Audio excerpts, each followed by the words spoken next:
ഞാൻ ഇന്നലെ പറഞ്ഞ കഥ വായിക്കാൻ പോകണം. എൻ്റെ ജേണലാണ് കേട്ടോ.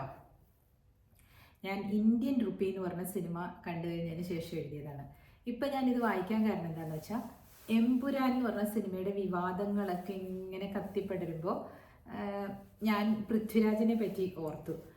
ആ സമയത്ത് പൃഥ്വിരാജ് ഈ ഇന്ത്യൻ സിനിമ എഴുതിയ സമയത്തായിരുന്നു, 2011 മുമ്പ് എന്തായാലും.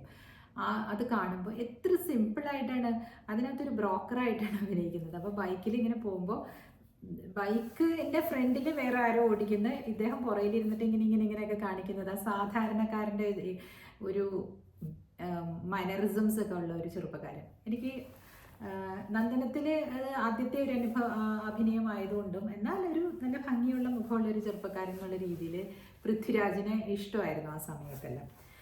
അതുകൊണ്ട് ഈ സിനിമ എമ്പുരാൻ ഇറങ്ങിക്കഴിഞ്ഞിട്ടുള്ള ഈ വിവാദങ്ങളും പിന്നെ അതിൻ്റെ ആ ഒരു പോസ്റ്റർ സെറ്റപ്പും അതെല്ലാം അത് എൻ്റെ ജോൺറി അല്ലാത്തത് കൊണ്ട് ഞാനത് മിക്കവാറും കാണില്ലായിരുന്നിരിക്കും, ഈ വിവാദങ്ങൾ ഉണ്ടായാലും ഇല്ലെങ്കിലും.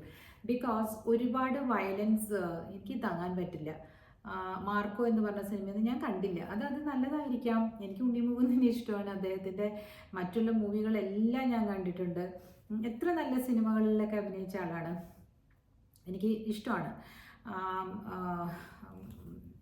ആ ടൈപ്പ് ഓഫ് പയ്യന്മാരെല്ലാം നല്ലതായിട്ട് അഭിനയിക്കുന്നു, നന്നായി മുന്നേറി വരുന്നു. അപ്പോൾ അവർക്ക് ഈ സ്ക്രിപ്റ്റ് വായിക്കുമ്പോൾ മനസ്സിലാവില്ലേ, കാരണം സ്വാധീനം ചെലുത്താനായിട്ട് പറ്റുന്ന ഒരു മീഡിയം തന്നെയാണ് അല്ലേ മൂവി.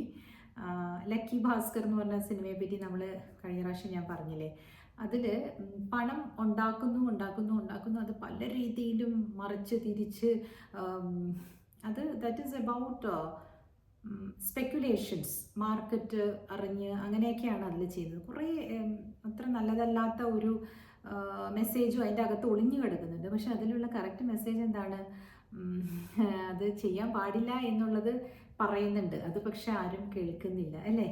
ഓടിപ്പോകേണ്ടി വന്നു രാജ്യം വിട്ടിട്ട്. കാരണം എന്താണ്, അത് തെറ്റായിട്ടുള്ള മണി ലോണ്ടറിങ് എന്ന് പറയുന്ന സാധനം, മണി ലോണ്ടറിങ് എന്ന് പറയുന്ന പരിപാടി അതിൽ ചെയ്ത് കാണിച്ചിട്ടുണ്ട്. ഏത് ലക്കി ഭാസ്കറിലൊക്കെ ഇങ്ങനെ പണം തിരിമറി ചെയ്തതും വെളുപ്പിക്കുന്നതും കറുപ്പിക്കുന്നതും അങ്ങനെയൊക്കെ കുറേ പ്രോസസ്സ് ഉണ്ടല്ലോ അതിൽ. അപ്പോൾ അതിൽ ഏതാണ് യുവതലമുറ അല്ലെങ്കിൽ ചെറിയ കുട്ടികൾ അതൊക്കെ എടുക്കുക എന്നുള്ളത് നമുക്ക് പറയാൻ പറ്റില്ല.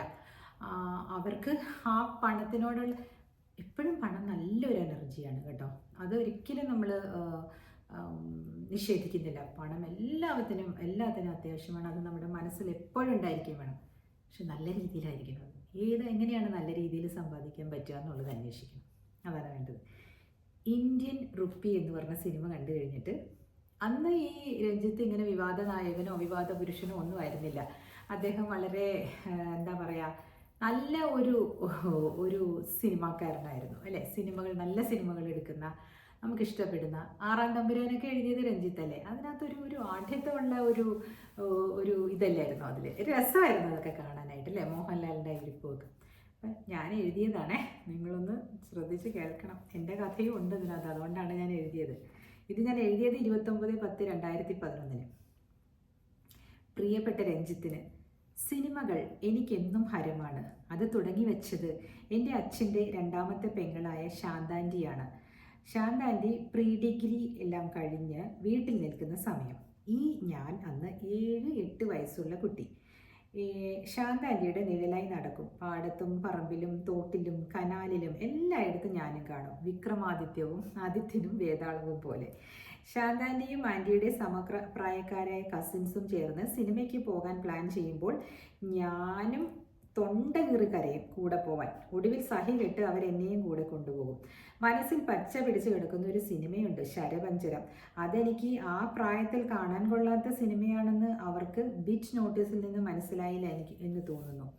നിങ്ങളുടെ കുട്ടിക്കാലത്തുണ്ടോ എന്നറിയില്ല, ജീപ്പിൽ സിനിമയുടെ സംക്ഷിപ്ത രൂപം എഴുതി നോട്ടീസ് പറത്തിക്കൊണ്ടുപോകും. പെരുമ്പാവൂർ പുഷ്പയിൽ ജയൻ, ഷീല എന്നിവർ അഭിനയിക്കുന്ന ശരപഞ്ചരം ഞാൻ ഓടിപ്പോയി വാങ്ങി ആൻറ്റിക്ക് കൊടുക്കും. ഇതാണ് പതിവ്. അപ്പോൾ അങ്ങനെയാണ് നമ്മൾ സിനിമ അന്നാണ് റിലീസ് ചെയ്യുന്നതെന്ന് മനസ്സിലാക്കും. ഇന്നാണ് ശരപഞ്ചരം എന്ന സിനിമയ്ക്ക് ഒരു ക്ലാസിക് പരിവേഷം കൊടുക്കപ്പെട്ടത്. ശരി, കണ്ടത് നന്നായെന്ന് എനിക്കിപ്പോൾ തോന്നുന്നു. ഇൻഫിഡിലിറ്റി, ഒരു ദാമ്പത്യം തകർക്കുന്നത് ഞാൻ 7-8 വയസ്സിൽ മനസ്സിലാക്കി. ഞാൻ അങ്ങനെ ഒരു സിനിമാ ഭ്രാന്തിയായില്ലെങ്കിലും ഒരു സിനിമ ഭ്രമക്കാരിയായി. എനിക്ക് സിനിമകൾ ഇഷ്ടമാണ് കേട്ടോ. ശാന്ത ആൻറ്റി എപ്പോഴും പറയും, സിനിമാ തിയേറ്ററിൻ്റെ വാതിക്കൽ ചീട്ട് കീറാൻ നിൽക്കുന്ന ആളെ കല്യാണം കഴിച്ചാലേ മതി, ആദ്യ ഷോ ഫ്രീ ആയി കാണാമെന്നൊക്കെ. ഏതായാലും ആൻറ്റി വിവാഹിതയായി. മേൽപ്പറഞ്ഞ ഉദ്യോഗമുള്ള ആളെയല്ല. അതിനാൽ ജീവിത തിരക്കിൽ പാവം സിനിമ മറന്നു കാണും. 1 മണിക്ക് റേഡിയോ ട്യൂൺ ചെയ്ത് വെച്ച് ചലച്ചിത്രഗാനങ്ങൾക്ക് കാതോർക്കാനും ആൻറ്റിക്ക് പിന്നീട് സമയമില്ലാതെയായി.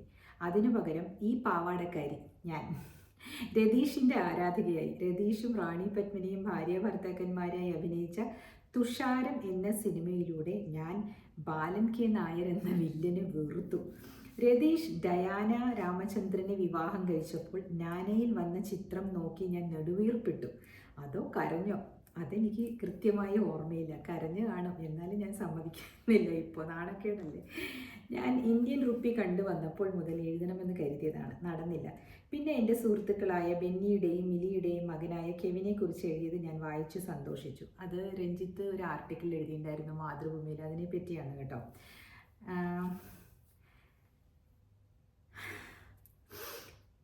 അതിനെപ്പറ്റി ആണ് ഞാൻ അതിൽ കുറച്ച് എഴുതിയിരിക്കുന്നത്. അത് വായിച്ചാൽ നിങ്ങൾക്കത് മനസ്സിലാവില്ല. അതുകൊണ്ട് ശോഭനയുടെ ഡാൻസ് സ്കൂളിൽ പഠിക്കാൻ പോയ അന്ന് മുതലുള്ള പരിചയമാണ് എനിക്ക് കെവിൻ്റെ അമ്മയായ മിലിയുമായിട്ടുള്ളത് എന്ന് ഞാൻ പറഞ്ഞു. ഞങ്ങൾ സൗഹൃദം ഇന്നും തുടരുന്നു. ഇന്ത്യൻ റുപ്പി കാണാനായിട്ട് ഞങ്ങൾ ഒന്നിച്ചാണ് പോയത്, ഞാനും കെവിൻ്റെ അമ്മയും മിലി. നിങ്ങൾ അറിയുമായിരിക്കും, ബെന്നി കുര്യാക്കോസ് എന്ന് പറഞ്ഞൊരു വളരെ പ്രഗത്ഭനായ ആർക്കിടെക്റ്റ് ഉണ്ട്. അദ്ദേഹത്തിൻ്റെ ഭാര്യയാണ് മിലി. ഇന്ത്യൻ റുപ്പി കാണാൻ ബെന്നിയും ഉണ്ടായിരുന്നു. ബെന്നി, ഞാൻ, മിലി, ഞങ്ങൾ 3 പേരും കൂടിയാണ് പോയത്. അന്ന് അരവിന്ദ് മോളും ഉണ്ടായിരുന്നു. അരവിന്ദ് വന്നിട്ട് റഷ്യയിലാണ്, കസഖ്സ്ഥാൻ എന്ന് പറഞ്ഞ സ്ഥലത്ത് ജോലി ചെയ്യുകയാണ്. അപ്പം എനിക്ക് ആരെങ്കിലും കൂട്ട് വേണമല്ലോ, അങ്ങനെ ഞാൻ അവരുടെ കൂടെ പോയതാണ്. മദ്രാസിൽ ഐനോക്സിൽ വെച്ചാണ് കണ്ടത്. കാരണം എനിക്ക് ഓർമ്മയുണ്ട്, മദ്രാസിൽ ഐനോക്സ് എന്ന് പറഞ്ഞൊരു തിയേറ്റർ ആ സമയത്ത് വളരെ ഡോൾബി സിസ്റ്റം ഒക്കെ വെച്ചിട്ട്. അപ്പോൾ അരവിന്ദിൻ്റെ ക്ലാസ്മേറ്റാണ് ഈ ഐനോക്സിൻ്റെ ഫുൾ ബ്രാഞ്ചസിൻ്റെയും COO. അലോക് താണ്ടൻ എന്നാണ് അദ്ദേഹത്തിൻ്റെ പേര്. അപ്പോൾ അദ്ദേഹം ഞങ്ങളെ പരിചയപ്പെടുത്തിയ അവിടുത്തെ മാനേജേഴ്സൊക്കെ ഉള്ളായിരുന്നു. നമ്മളെപ്പോഴും വിളിച്ചു പറഞ്ഞ് ടിക്കറ്റ് മേടിക്കുന്ന സമയമാണ് അതൊക്കെ. അതൊരു പ്രിവിലേജാണ് കേട്ടോ. രവീന താണ്ടൻ എന്ന് പറഞ്ഞൊരു നടിയുടെ കല്യാണത്തിന് പോകാനായിട്ട് അരവിന്ദ് റെഡിയായപ്പോൾ അച്ഛനും അമ്മയും വീട്ടിലാന്ന് ഞാൻ പറഞ്ഞില്ലേ, അവരുടെ കസിനാണ്. അപ്പോൾ ഇതൊന്ന് പറഞ്ഞെന്ന് മാത്രമേ ഉള്ളൂ, ബാക്കി തുടരട്ടെ. അപ്പോൾ ഇന്ത്യൻ റുപ്പി അങ്ങനെ കാണാൻ ഞങ്ങൾ പോയി. അതിലൊരു സീൻ പ്രത്യേകിച്ച് പറയണം എനിക്ക്. കുറച്ച് ആത്മകഥാംശമുള്ള ഭാഗമുണ്ട് അതിൽ. തിലകൻ ചേട്ടന് ചായ കൊടുക്കുന്ന രംഗം. മല്ലിക എന്ന് പറഞ്ഞ നടിയാണ്, ഇപ്പം നമ്മുടെ പൃഥ്വിരാജിൻ്റെ അമ്മയല്ല കേട്ടോ, വേറൊരു ചെറുപ്പക്കാരി കുട്ടി ആണ് പെങ്ങളായിട്ട് അഭിനയിക്കുന്നത്. മല്ലിക തിരിഞ്ഞു നിന്ന് തിലകൻ ചേട്ടനോട് ചോദിക്കുന്നു, കഴിക്കാനും എന്തെങ്കിലും എടുക്കട്ടെ എന്ന്. പിന്നീടുള്ള തിലകൻ ചേട്ടൻ്റെ വാക്കുകളിൽ നിന്നും എനിക്ക് ഓർമ്മ വരുന്നത് എൻ്റെ യൗവനകാലമാണ്. ഒക്കലിലുള്ള ഞങ്ങളുടെ പഴയ വീട് പൊളിച്ച് പുതുക്കി പണിയാണ്. നിറയെ ജോലിക്കാർ. അമ്മ സ്കൂളിൽ പോകും. ഞാൻ കാലടി ശങ്കര കോളേജിൽ പ്രീ ഡിഗ്രിക്ക് 2ാം വർഷം പഠിക്കുന്നു. ആ സമയത്ത് SFI സമരം, KSU സമരം എന്നൊക്കെ പറഞ്ഞ് പകുതി ദിവസം പഠിപ്പ് കാണില്ല. ഞാൻ അങ്ങനെ സുഖിച്ച് പത്രവും വായിച്ചിരിക്കും. ഭവാനി ചേച്ചി ഈ പണിക്കാർക്കെല്ലാം ഭക്ഷണം വയ്ക്കും. ആ സമയത്ത് ഞങ്ങളുടെ പറമ്പിൻ്റെ മൂലയ്ക്ക് വീട് കെട്ടി താമസിച്ചിരുന്ന ഒരു കുടുംബമുണ്ട്. ഉണ്ണിച്ചേട്ടനും പൊന്നിച്ചേട്ടത്തിയും. വൃദ്ധരാണ്, പകുതി ദിവസം പട്ടിണിയാണവർ. ഉണ്ണിച്ചേട്ടൻ ഏകദേശം 85-90 വയസ്സ് കാണും അന്നേ. മൂളിപ്പാട്ട് പാടിക്കൊണ്ട് വേച്ച് എന്നും ഞങ്ങളുടെ വീട്ടിൽ വരും പത്രം വായിക്കാൻ. വായിക്കും, അതാണ് കേട്ടോ. എൻ്റെ അച്ഛനും അമ്മയും അപ്പോൾ എൻ്റെ അച്ഛമ്മ ഉള്ളപ്പോൾ കഞ്ഞിയും കറിയും എല്ലാം കൊടുക്കും. ഇതെല്ലാം ഞാൻ കാണാറുണ്ട്. ഈ പുരപണിയുടെ തിരക്കിൽ അദ്ദേഹവും വന്ന് അവിടെ ഇരിക്കും. ഞാൻ ഭവാനി ചേച്ചിയോട് കൽപ്പിക്കും, ചേച്ചി ഉണ്ണിച്ചേട്ടന് ചോറ് കൊടുക്ക്, കഞ്ഞി കൊടുക്ക്, ചായ കൊടുക്ക്, അങ്ങനെയെല്ലാം പറയും. ഇത് കഴിഞ്ഞു എൻ്റെ ഡ്യൂട്ടി, ഞാനവിടെ കാലിൽ കയറ്റിയിരുന്ന് പറയുന്നതേ ഉള്ളൂ. ഭവാനി ചേച്ചി സന്തോഷത്തോടെ ആഹാരം വിളമ്പി കൊടുക്കുകയും അദ്ദേഹം അത് കഴിച്ച് ഏമ്പക്കവും വിട്ട് നിർമ്മാണത്തിനായി കൂട്ടിയിട്ടിരിക്കുന്ന മണൽ കൂമ്പാരത്തിൽ ചാക്ക് വിരിച്ചുറങ്ങും. പിന്നെ 4 മണിയോടെ പണിക്കാർ ചായ കുടിക്കുമ്പോൾ ഞാൻ വീണ്ടും പറയും, ഭവാനി ചേച്ചി ഉണ്ണിച്ചേട്ടനും കൊടുക്കണേ. അങ്ങനെ ഉണ്ണിച്ചേട്ടൻ എൻ്റെ വീട്ടിലാണ് അവസാന കാലം കഴിച്ചു കൂട്ടിയത്. ഒരാഴ്ചയോളം ഞങ്ങൾ എല്ലാവരും അമ്മയുടെ തൈറോയ്ഡ് ഓപ്പറേഷന് വേണ്ടി വീട്ടിൽ നിന്ന് മാറി നിൽക്കേണ്ടി വന്നു. എറണാകുളത്തായിരുന്നു ഓപ്പറേഷൻ. വീട്ടിൽ ഞാൻ വന്നപ്പോൾ ഒരാഴ്ച കഴിഞ്ഞ് വന്നപ്പോൾ കേട്ടത് ഉണ്ണിച്ചേട്ടൻ്റെ മരണ വാർത്തയാണ്. ഞങ്ങൾ പോയതിൻ്റെ അടുത്ത നാൾ അദ്ദേഹം കുഴിഞ്ഞു വീണുവത്രേ. ബോധം തെളിഞ്ഞപ്പോൾ മുതൽ പിച്ചും പേയും പറയാൻ തുടങ്ങി. അടങ്ങി കിടക്കത്തില്ല, എഴുന്നേറ്റ് ഓടാൻ നോക്കും. എന്നിട്ട് ഞങ്ങളുടെ വീട്ടിലേക്ക് നോക്കി വിളിക്കും, മോളെ മോളെ മോളെ മോളൂട്ടിയേ എന്ന് പറഞ്ഞ് വിളിക്കും അത്രേ. എൻ്റെ ചെല്ലപ്പേരാണേ മോളൂട്ടി. മോളെ ഇങ്ങോട്ടൊന്ന് വന്നേ, ഉണ്ണിച്ചേട്ടനെ കാണാൻ ഓടി വന്നേ എന്ന് പറഞ്ഞ് വിളിക്കുമായിരുന്നു. അവർ പറയാണ് എന്നോട്. എത്ര ഊണും ചായയും തന്നതാണ് എൻ്റെ കുഞ്ഞ്, ഒന്ന് അതിനെ ഇങ്ങോട്ട് വിളിക്ക്, എനിക്കൊന്ന് കാണാനാ എന്ന് പറയുമായിരുന്നു അത്രേ. ആ മോൾക്ക് നല്ലത് വരും. ആ വയോവൃദ്ധൻ്റെ അവസാന നേരം ഉതിർന്ന ആ അനുഗ്രഹ വചനങ്ങൾ ജീവിതത്തിലെ നിരാശബോധം പിടികൂടിയ സന്ദർഭങ്ങളിൽ പോലും എന്നെ അദൃശ്യമായി വഴി നടത്തിച്ചിട്ടുണ്ട്. ഞാൻ ഇന്ന് മദിരാശിയിലെ വലിയ ഒരു കോർപ്പറേറ്റ് കമ്പനിയുടെ ലീഗൽ അഡ്വൈസറാണ്. വിശപ്പാറ്റിയതിന്, പാവം ഒരു വൃദ്ധൻ്റെ വിശപ്പാറ്റിയതിന് ലഭിച്ച അനുഗ്രഹം ഇപ്പോൾ രഞ്ജിത്ത് സിനിമയിലൂടെ എന്നെ ഓർമ്മിപ്പിച്ചു. ഞാൻ എൻ്റെ ഭർത്താവിനെ ഈ കഥയും സന്ദർഭവും പറഞ്ഞു കേൾപ്പിച്ചപ്പോൾ ആസ് യൂഷ്വൽ അദ്ദേഹത്തിൻ്റെ കണ്ണ് നിറഞ്ഞു. എൻ്റെ മൂക്കിൽ തൊട്ടിട്ട്, എപ്പോഴും അരുന്നത് അങ്ങനെയാണ്, ഇങ്ങനെ വന്ന് തൊടും എന്തെങ്കിലും ഒന്ന് പറയാനുണ്ടെങ്കിൽ ഒരു നല്ലതായി ഒരു അപ്രിസിയേഷൻ കാണിക്കുന്നത് അങ്ങനെയാണ്. എൻ്റെ മൂക്കിൽ തൊട്ടിട്ട് പറഞ്ഞു, എൻ്റെ മോൾട്ടി, അത്രയും മതി എനിക്ക്. രഞ്ജിത്ത് എൻ്റെ ഭർത്താവിന് മലയാളം എഴുതാനും ഫ്ലുവൻ്റായിട്ട് വായിക്കാനും അറിയില്ല. അദ്ദേഹം ആസാം എന്ന സ്ഥലത്താണ്, ആസാം എന്ന സ്റ്റേറ്റിലാണ് ജനിച്ചു വളർന്നത്. അതുകൊണ്ട് കഴിഞ്ഞ 15 വർഷക്കാലത്തെ ഞങ്ങളുടെ വിവാഹ ജീവിതത്തിൽ നിന്നാണ് ഞാൻ അദ്ദേഹത്തെ പഠിപ്പിച്ചുകൊണ്ടിരിക്കുന്നത്. 2011 എഴുതിയതാട്ടോ, 15 വർഷം അതുകൊണ്ടാണ് എഴുതിയിരിക്കുന്നത്. അതിനാൽ അദ്ദേഹത്തിന് കാണാനൊക്കുന്ന സിനിമകൾക്ക് ഒരു പരിധിയുണ്ട്. സന്തോഷ് ശിവൻ്റെ ക്രിട്ടിസൈസ് ചെയ്യുകയല്ല, അദ്ദേഹത്തിൻ്റെ ഉറുമി പോലെയുള്ള സിനിമകൾ വളരെ സങ്കീർണമായതാണ്, അതൊന്നും അദ്ദേഹത്തിന് മനസ്സിലാവില്ല. പക്ഷേ ഇന്ത്യൻ റുപ്പി പോലെ ലളിതമായി പറയുന്നവ ശരിയായി മനസ്സിലാകും. അതിലെ ഈ പുഴയും കടന്ന് എന്ന പാട്ട് കണ്ണുമടച്ച് കേട്ടിരുന്ന് ആസ്വദിക്കും. നന്ദി ഇന്ത്യൻ റുപ്പി തന്നതിന്. ഉണ്ണിച്ചേട്ടൻ്റെ വാക്കുകൾ ടെലിപ്പതിയിലൂടെ മനസ്സിലാക്കി എന്നിലേക്ക് എത്തിച്ചതിന്. സ്നേഹപൂർവ്വം ആകാരവിന്ദ്. ഞാൻ എഴുതി വെച്ചതാണ്. എന്തോ എനിക്കങ്ങനെ അന്ന് എഴുതാൻ തോന്നി, ഞാൻ എഴുതി. പക്ഷേ ഇന്നത് എനിക്ക് നിങ്ങളുടെ മുമ്പിൽ ഞാൻ വായിക്കുന്നത് കണ്ടോ, അന്ന് എഴുതിയ ആ ഒരു തീഷ്ണത, ആ സമയത്ത് ഒരു വികാര തള്ളിച്ച ഉണ്ടായിരുന്നു. അപ്പോൾ അത് വായിച്ചപ്പോൾ അത് പിന്നെയും എന്നെ മതിക്കുന്നു, അല്ലേ? അതല്ലേ കറക്റ്റായിട്ടുള്ള വേർഡ്.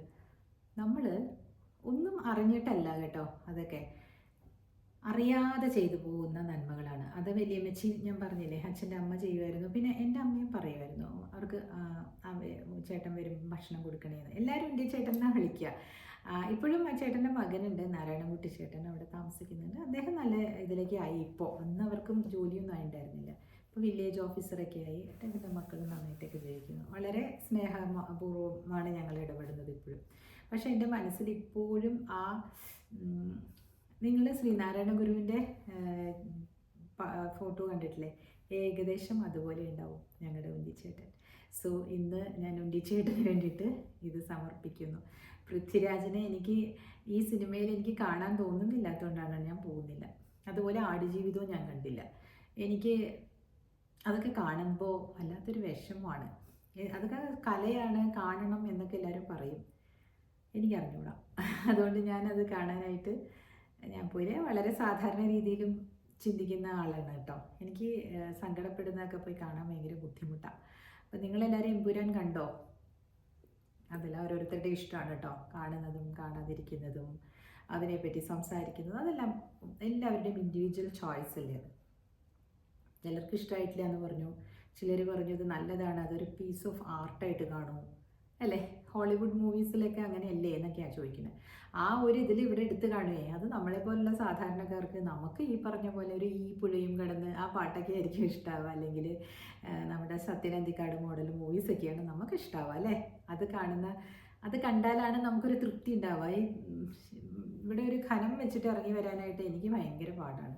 ആ സൂക്ഷ്മദർശിനി എന്ന് പറഞ്ഞ സിനിമ കണ്ടപ്പോഴും എനിക്ക് ഭയങ്കര ഖനമായിപ്പോയി. ഇവിടെയും എന്തൊരു തീമാണ് അവരായി എടുത്ത് വെച്ചിരിക്കുന്നത്, വളരെ ഡാർക്കായിട്ടുള്ള. മേ ബി അതൊക്കെ സിനിമകൾ ഇഷ്ടപ്പെടുന്നവർക്കും സിനിമയുടെ ആന്തരികമായിട്ടുള്ള കാര്യങ്ങളൊക്കെ അറിയുന്നവർക്കൊക്കെ ഇഷ്ടമാവുമായിരിക്കും, അല്ലേ? എന്ത് പറയുന്നു? എൻ്റെ ഈ കുഞ്ഞു കുഞ്ഞു കഥകളൊക്കെ ഞാനൊന്ന് പ്രസിദ്ധീകരിച്ചാലോ, എൻ്റെ കത്തുകൾ എന്നൊക്കെ പറഞ്ഞ്. ആര് വായിക്കാനല്ലേ? ശരി, ആര് വായിച്ചാലും ഇല്ലെങ്കിലും നമ്മൾ എഴുതുക. നമ്മൾ ഞാൻ എൻ്റെ ബുക്ക് പ്രസിദ്ധീകരിച്ചില്ലേ, അതെനിക്കൊരു വലിയ നേട്ടമായിട്ട് എപ്പോഴും തോന്നുന്നു കേട്ടോ. അപ്പോൾ അതൊക്കെയാണ് എൻ്റെ ഇന്നത്തെ കാര്യം. നിർത്തട്ടെ, നാളെ വരാം കേട്ടോ. ഇത് വർക്ക് ചെയ്തില്ലെങ്കിൽ എഴുന്നേറ്റ്